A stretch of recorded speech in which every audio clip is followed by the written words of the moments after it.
Students, तो क्या आप हार्ट के बारे में जानने के लिए रेडी हैं? भाई ये है हार्ट। कितना अजीब लग रहा है ना। खैर अजीब कुछ नहीं होता, सब सिंपल होता है। थोड़ा सा कॉम्प्लिकेटेड शेप जरूर है इसका। जो आपने सोचा था कि इस तरह होगा, इस तरह का नहीं है। लेकिन चलो कोई नहीं, वैसे आप लोग बहुत पहले ही जान चुके होंगे कि हार्ट जो है वो इस तरह का बिल्कुल नहीं होता, इस तरह का होता है।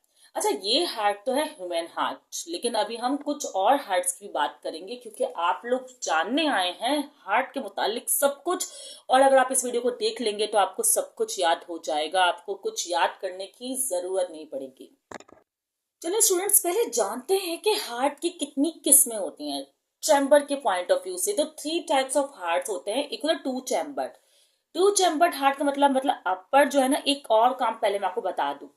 जो अपर होगा ना, वो होगा, क्या होगा, एट्रियम।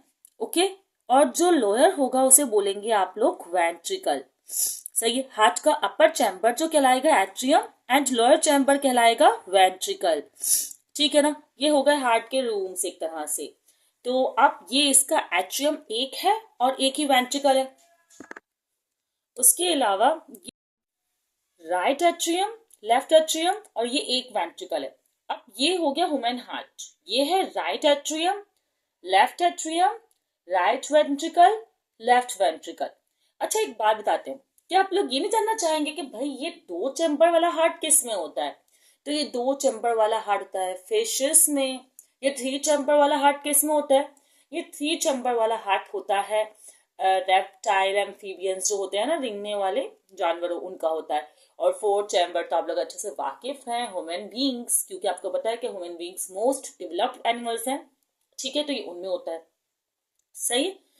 अब आपको बता दूं, इनमें से ज्यादा स्ट्रॉन्ग पार्ट कौन सा होगा? एट्रियम होगा, वेंट्रिकल होगा? वेंट्रिकल होगा, क्योंकि वेंट्रिकल सप्लाई करता है, पंप करता है to whole part of the body, जबकि एट्रियम रिसीव करता है जस्ट। ठीक है ना। ओके। अब जरा मेन मकसद की तरफ आते हैं। हमें ह्यूमन हार्ट पढ़ना है। ये इतना कॉम्प्लिकेटेड है ना, लेकिन आप इस वीडियो को देखेंगे आपको एकदम याद हो जाएगा। देखिए, एक तो इसको बनाना बहुत ज्यादा आसान है। लग ऐसा रहा है कि ये बहुत मुश्किल से बन रहा है, लेकिन ऐसा नहीं है। अगर आपको एक क्लियर हार्ट दिखाऊं जिसमें जो लेबल ना हुआ हो, तो ये इस तरह का हार्ट है। मैं आपको उसको शो कर देती हूँ। देखिए कितना सिंपल है। बस क्या हुआ, पहले मैं आपको हार्ट की शेप बनाना सिखा देती हूँ। आपको क्या बनाने हैं? लोअर, ये वेंट्रिकल है, ठीक है, और ये एट्रियम है। सही है। अच्छा, वैसे ना इसमें एक थोड़ी सी गड़बड़ है। जो ये वाली साइड होती है ना, ये वाली लेयर, ये थोड़ी सी ज्यादा चौड़ी होती है। सही है। मीन्स क्या कह सकते हैं कि जो लेफ्ट एट्रियम, जो लेफ्ट वेंट्रिकल साइड होती है, उसकी वॉल का गैप ज्यादा होता है और इसका कम होता है। ठीक है, जैसे इसका जहां मेंशन है तो सही लग रहा है।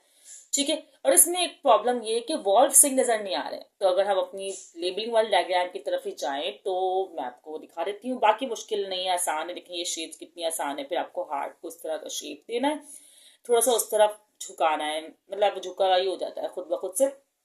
और ये उसके जो पाइप्स हैं, 1 2 3 पाइप्स जो है वो शो करने हैं, और ये अलग ऑर्गन्स में जा रहे हैं, वो मैं आपको समझा देती हूँ। चलिए तो स्टार्ट करते हैं। Left ventricle, right ventricle, label याद हो गया आपको? लेफ्ट ऑरिकल, राइट ऑरिकल, याद हो गया आपको? ठीक है। अब क्या लिखा हुआ है कि पाइप्स को आपने याद करना है। सही है। ये 4 चीजें आपको याद हो गई। अच्छा, यहाँ पर ना कुछ मेंशन नहीं है, वो मैं आपको पहले मेंशन करवा दूं। 4 लेबल जो है आप और कीजिए। देखिए, ये ना एक वॉल्व होगा। यहाँ पे ऐसे थोड़ा ना कि एनी टाइम जो ब्लड ट्रांसपोर्ट हो रहा है। यहाँ पर जो वॉल्व होगा ना, ये जो वॉल्व दिख रहा है आपको, इसे बाइक्वास्पिड वॉल्व कहते हैं और माइट्रल वॉल्व भी कहते हैं। ठीक है। एक तो ये हो गया माइट्रल वॉल्व, और इसका दूसरा नाम क्या हुआ स्टूडेंट्स, जल्दी से बताइए? बाइक्वास्पिड वॉल्व, जो कि आपकी बुक में ज्यादातर जो है वो मेंशन होता है। ठीक है, चलें, ये वॉल्व के बारे में पढ़ लिया। वॉल्व्स वही ओपनिंग और क्लोजिंग हो रही होती है इनकी। अच्छा, यहाँ पर जो वॉल्व होता है ना स्टूडेंट्स, उसे बोलते हैं ट्राइक्युस्पिड वॉल्व। इसको भी जरा मैं मेंशन कर दूं तो जरा अच्छा रहेगा, ताकि कुछ भी कमी ना रहे ना। इसमें लेबल कम है तो हम ऐसे थोड़ा ना पढ़ेंगे। हम हार्ट के बारे में सब कुछ पढ़ रहे हैं तो हम ये भी पढ़ेंगे। और इतना ईजी है ना भाई ये। अगर मैं एक्सप्रेशन आप देख सकते होते तो मैं बहुत अच्छे से जो है वो आपको पढ़ा रही होती और आपको बहुत आसानी होती, लेकिन फिलहाल जो है हम फेस रिवील करके नहीं पढ़ा सकते। ठीक है। अच्छा जी, तो ऐसा है कि अब हमने पढ़ लिया कि left ventricle right ventricle, repeat करी मेरे साथ, बाइक्यूस्पिड वॉल्व्स हैं और ये ट्राइक्यूस्पिड वॉल्व है। और आपको ये बात पता होनी चाहिए कि वो है कि इन सारे पाइप्स का क्या काम है वाली हूँ। अब मैं आपको समझाने वाली हूँ कि कैसे जो है ब्लड कहाँ से आ रहा है, कहाँ जा रहा है, इन पाइप्स का क्या काम है। चले अब हुई मेन बात स्टार्ट। देखिए सबसे पहले मैं जो करूंगी वो लंग्स से करूंगी, क्योंकि लंग्स में जो ब्लड मूव करके आ रहा होता है ना वो ऑक्सीडेटेड ब्लड होता है। ठीक है, तो हम यहाँ से शुरुआत करते हैं इस वाले पाइप से। अच्छा देखें अब क्या होगा कि ये है वो पाइप जो कि लंग से आ रहा है, तो इसका मतलब इधर से जो ब्लड आ रहा है वो ऑक्सीजनेटेड हुआ। सही है, ऑक्सीजन है उसमें। अच्छा वो ब्लड ये इस एट्रियम में आने के बाद यहाँ से वेंट्रिकल में इंटर हो जाएगा। और जैसे ही वेंट्रिकल में इंटर होगा तो ये जो वॉल्व है ना, ये वॉल्व ब्लड को एट्रियम से वेंट्रिकल में तो इंटर होने देता है, लेकिन वेंट्रियम से एट्रियम में नहीं जाने देता। सही ना, मतलब ऑरिकल में नहीं जा पाएगा ये ब्लड। ठीक है, अब क्या होगा कि ब्लड वापस नहीं जा पाएगा।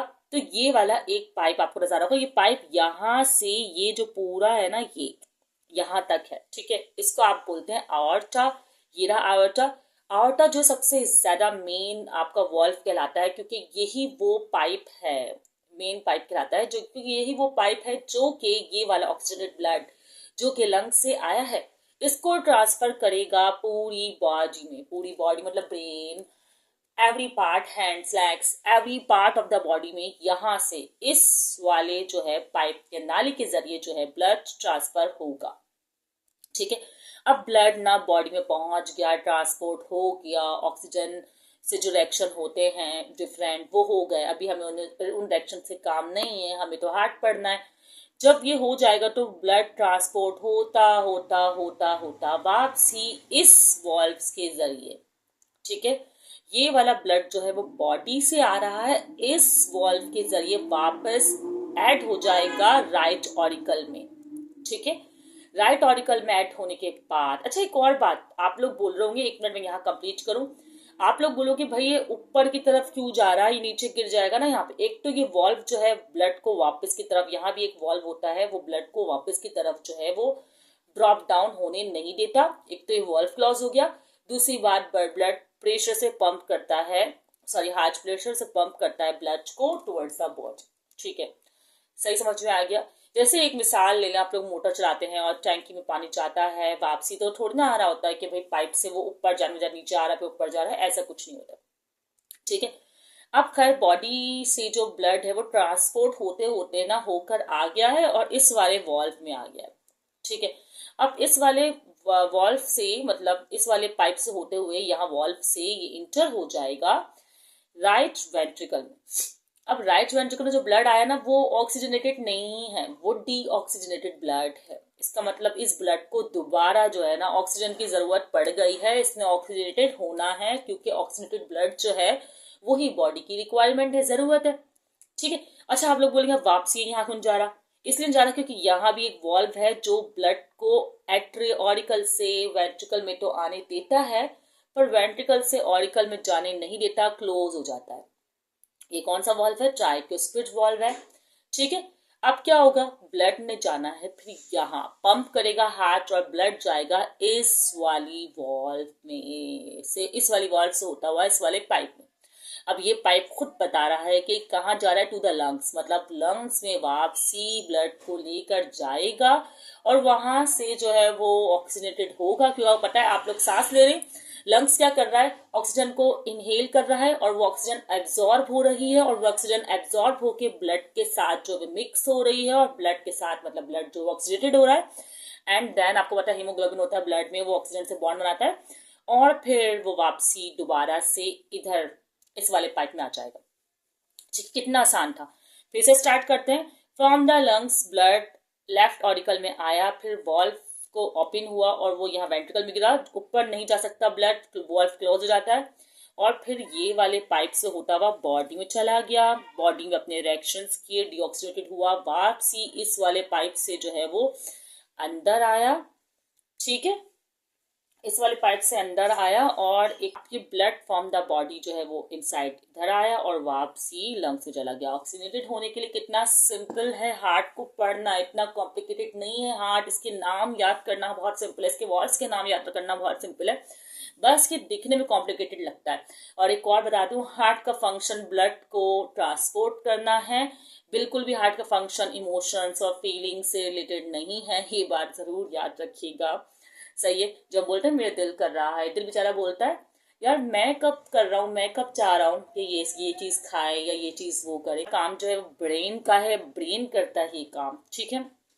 सही है, हार्ट को लोगों ने बदनाम करके रखा हुआ है, ये टूटता भी नहीं बेचारा, क्योंकि ये तो गोट से बना हुआ है, मतलब टिश्यूज से बना हुआ है, ये टूटेगा कैसे? टिश्यूज फट सकते हैं, टूट नहीं सकते, ठीक है।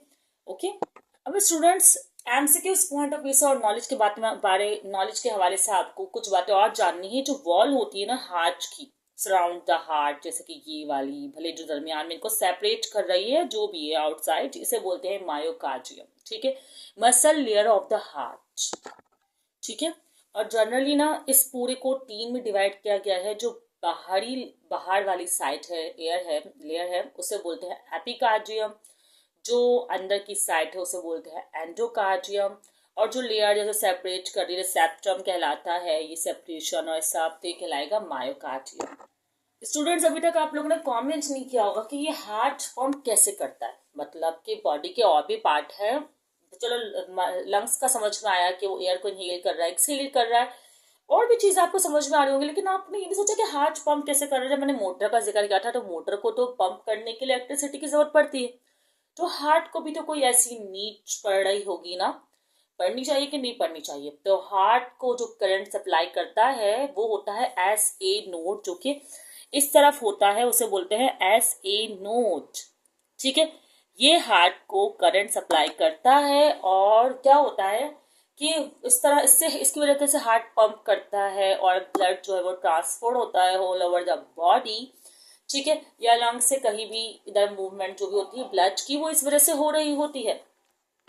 अब आप लोग कहेंगे मैम अगर ये खराब हो गया, क्योंकि इलेक्ट्रिसिटी भी तो खराब जाती है और चल जाता है, तो फिर हार्ट क्या करेगा? फिर तो भाई आप लोग मतलब जो भी होगा बचेगा नहीं। नहीं नहीं, ऐसा नहीं है। ऐसा है कि ऐसे नोड की जगह आप पेस मेकर लगा सकते हैं। आपके कोर्स में पेस मेकर का टॉपिक होगा, जो कि आर्टिफिशियली ब्लड सप्लाई करता है, ब्लड नहीं सॉरी, करंट सप्लाई करता है हार्ट को, और हार्ट जो है पंप कर रहा होता है, ठीक है। साइंस ने जो तरक्की कर ली है उसने हमें बहुत ज्यादा जो है वो सिंपल किया है हमारे लिए चीजों को। स्टूडेंट्स, आप लोग ये सोचते होंगे कि भाई करंट सप्लाई कर रहा है, सब कुछ हो रहा है, ये जो दिल धड़कने की आवाज है जिसे साइंस में लव डब साउंड कहते हैं, जिसको डॉक्टर्स चेक करते हैं और इसकी तब्दीली से भी डॉक्टर बीमारी का अंदाजा लगाते हैं, तो आप लोग सोचते होंगे कैसे आती है। एक्चुअली ना वो इन वॉल्व्स की ओपनिंग और क्लोजिंग की वजह से आती है। जब वॉल्व ओपन होते हैं, जब ये ब्लड को ऊपर तरफ फेंकता है तो ओपन होते हैं ब्लड, सही लब साउंड, क्लोज होते हैं डब लब डब लब डब, इस तरह आता है। जो रेट जो है वो 72 बीट्स पर मिनट है। वीडियो स्किप नहीं कीजिएगा, बहुत इंपॉर्टेंट बताने वाली हूं मैं कि ये जो डॉक्टर्स हैं, अगर ब्लड का जो बीट चेक करते हैं, इससे कैसे अंदाजा होता है कि वो बिल्कुल हेल्दी है क्या है? एक्चुअली होता ये है, मैं आपको ये बात बताना चाहती हूँ कि ब्लड जो है पर बीट, अच्छा एक और चीज इससे भी पहले ये बात क्लियर हो, देखिए ये है हमारे पास राइट वेंट्रिकल्स, ये लेफ्ट वेंट्रिकल है, और राइट वेंट्रिकल लेफ्ट वेंट्रिकल ही मेन फंक्शन परफॉर्म कर रहे हैं। क्या लेफ्ट वेंट्रिकल फंक्शन परफॉर्म कर रहा है ब्लड को ट्रांसपोर्ट करने का पूरी बॉडी में, जबकि राइट वेंट्रिकल परफॉर्म कर रहा है फंक्शन ब्लड को ट्रांसपोर्ट करने का लंग्स में, ठीक है। अच्छा, तो ज्यादा स्ट्रॉन्ग कौन सा होगा, ज्यादा मुश्किल काम किसका? पूरी बॉडी में ट्रांसपोर्ट करना मुश्किल काम है या सिर्फ लंग्स तक ट्रांसपोर्ट करना मुश्किल काम है? आप लोग बोलेंगे भाई लंग्स तो हार्ट के आसपास होते हैं, तो बहुत करीब है, इसका काम जो है आसान है, इसका काम मुश्किल है। अगर इसका काम मुश्किल है तो इसके मसल्स ज्यादा स्ट्रांग होते हैं, ज्यादा मोटी लेयर होती है इसके as compare to right ventricle, ठीक है। अच्छा, अब मैं आपको एक बात बताना चाह रही थी कि एक बार जब ये वॉल्व खुलता है तो ये पूरा हार्ट जो है एटलीस्ट 70 ml जो है पर बीट 70 ml ब्लड ट्रांसपोर्ट करता है पर बीट। अब इसका खुद अंदाजा लगाएं, जो हार्ट होता है वो 72 बीट्स पर मिनट होता है। मान रहे कि नहीं? मान रहे हैं ना? सही है। तो पूरे दिन में कितना हो जाएगा? जब आप इसको मल्टीप्लाई करेंगे तो पूरे दिन में 5 लीटर के करीब जो है वो हार्ट ब्लड ट्रांसपोर्ट कर रहा होता है। ये बात भी बहुत इंफॉर्मेटिव है, इसको भी आपने याद रखना है। और अगर इसमें तब्दीली आती है ना कि ब्लड बीट स्लो हो गई है, तो वो ब्लड को ट्रांसपोर्ट कम करेगा बॉडी को, जो कि थोड़ी सी क्या बोलेंगे, सोचने वाली बात है। और तो और अगर ये हार्ट पूरा का पूरा खराब हो गया तो अब क्या हो सकता है? अब आप लोग जानते हैं कि साइंस ने इतनी तरक्की कर ली है, कि जो हार्ट ट्रांसप्लांट है वो पॉसिबल हो गया है। तो क्या होता है कि हार्ट ट्रांसप्लांट जो है वो कर दिया जाता है। ठीक है स्टूडेंट्स, उम्मीद है कि आपको ह्यूमन हार्ट से रिलेटेड हर चीज जो है समझ में आ गई होगी और इवन याद भी हो गई होगी।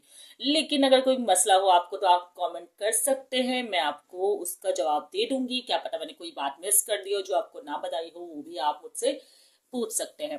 दुआ में याद रखिएगा। अल्लाह हाफिज।